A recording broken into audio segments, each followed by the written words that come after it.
Hey guys, Chris here again, Cars with Chris. Today we're going to talk about what a dealer does when they appraise your vehicle.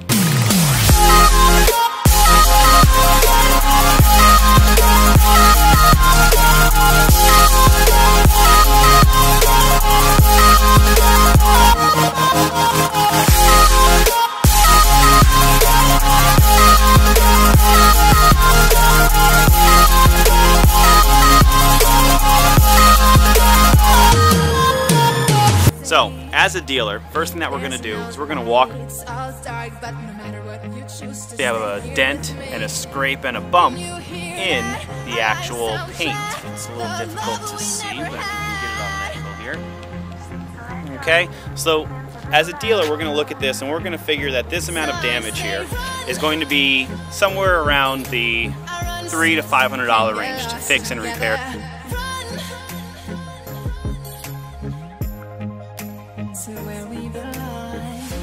Look, we can also see down here that we do have some scratches that are in this bumper, and we can actually feel these scratches with our fingernail.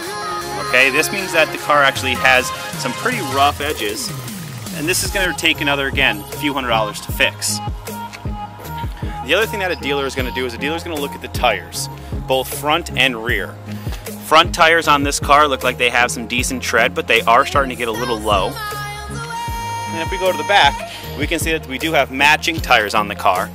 And again, these are also getting low as well too. So we're going to want to figure that this car is going to need another set of tires. Coming around on the vehicle, one thing that you will also see a lot of dealerships do is they will also come up to this front hood section here and they'll rub right here on the hood. The reason they do this is when a car is in a front end collision, normally the hood, the fender, and the bumper are all going to be painted if there's any damage in this area to help blend the paint. When they paint the hoods, they tend to only tape off right underneath this little sill right here. And when they tape off this sill, you can actually feel a line, a little line. It's almost like a little piece of saran wrap is actually underneath it. And you can feel a little teeny tiny edge of roughness right underneath this hood line.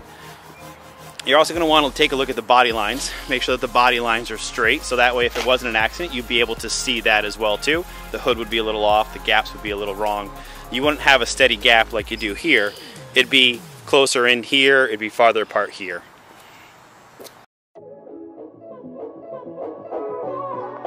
Jumping to the inside of the vehicle, we're going to see that we want to take a general idea of the condition of the car.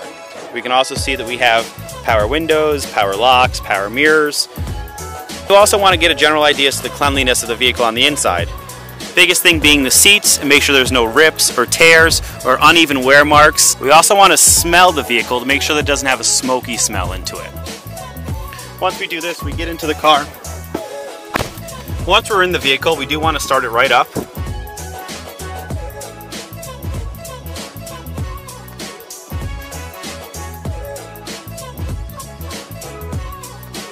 I want to make sure that the car is going to blow cold air.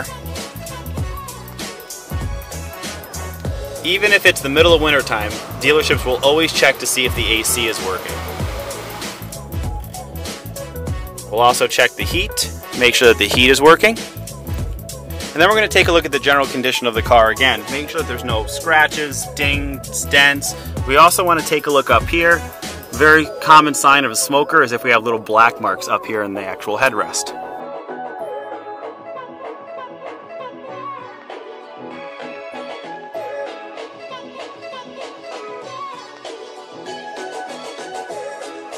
The next thing the dealership's going to do is they're going to take your car on a test drive.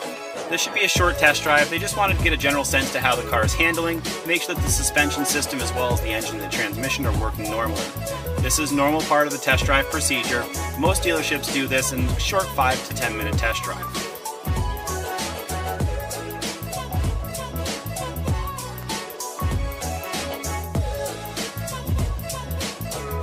Now, if after the test drive the dealership hears weird noises or clunks or rattles, or the car doesn't feel like it's driving as normal, the dealership will open up the hood and take a look at the engine compartment. When they're in the engine compartment, the things they're going to want to take a look at are things like the serpentine belts located down on normally the left-hand side of the motor, They're also going to take a look at the transmission and the engine to make sure that there's no leaks happening down in that section. And they're generally going to get a sense of the overview of the car in the back to make sure that there are no leaks happening in the back behind the motor, as well as up in the front. Those are the things that a dealership's going to look for to find out what kind of value they can give you on your car when figuring recondition.